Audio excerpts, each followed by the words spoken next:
Aile Rum suresinde 21 ve 30. ayet-i kerimede söylediği gibi kendilerinize huzur bulasınız diye sizin için türünüzden eşler yaratması ve aranızda sevgi ve merhamet var etmesidir. Onun varlığını ve kudretinin delillerindendir. Şüphesiz bundan düşünün bir toplum içinde ibret vardır. Peygamber Efendimiz sallallahu aleyhi ve sellem bir hadisinde buyurduğu gibi sizin en hayırlınız ailesine en güzel şekilde davranandır.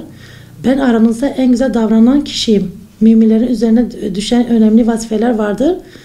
Bu vazifelerin birinci derecede olan önem taşıyanlardan birisi ailenize karşı olan sorumluluklarınızdır. Bu sorumlulukların önemi Kur'an ve sünnete önem vurgulamaktır.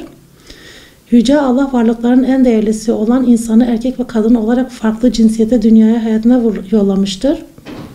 Birbirlerine eş olmaları, huzurlu ve yuva kurmaları için aralarında kuvvetli bir muhabbet ve merhamet bağı var etmiştir. İyilikte yardımlaşacak ve kendilerine güven hissedecek bir aile ortamı lütfetmiştir. Bir aile kurmak her şeyden önce yaratılmışıza uygundur.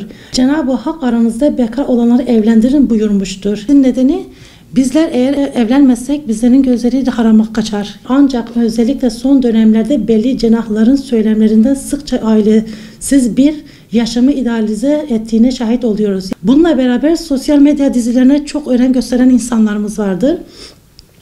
Yani diziler olsun, onlarsa sosyal medya yaşantıları olsun vesaire bunun gibi macera aile kurumuna farklı gerçekten de çok kötü bir aile kurumunu dağıtmaya neden oluyor. Zarar veriyor. Evlilik dışı ilişki özendiren ve aile kurumuna farklı algılar üzerinde fert ve toplum nezdinden değersizliğe yardım yapılmada hali hazırda aile kurumlarına karşı bakış açılarını olumsuz yönünde de etkilemektedirler.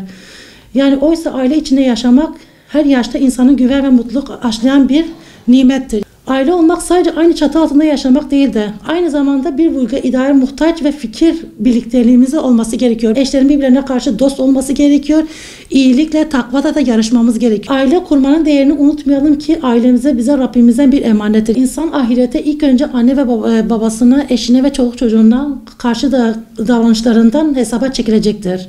Yani eğer bunu Allah-u Teala bunları erkeklere bahşetmişse erkeklerin de bunu incelikle daha güzel bir şekilde bunu uygulaması gerekiyor.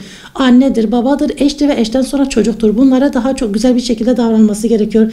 Merhametli bir şekilde davranması gerekiyor. Rabbim işte bizleri ve eşlerimizi, evlatlarımızı huzur bulacağı evlilikler nasip etsin inşallah.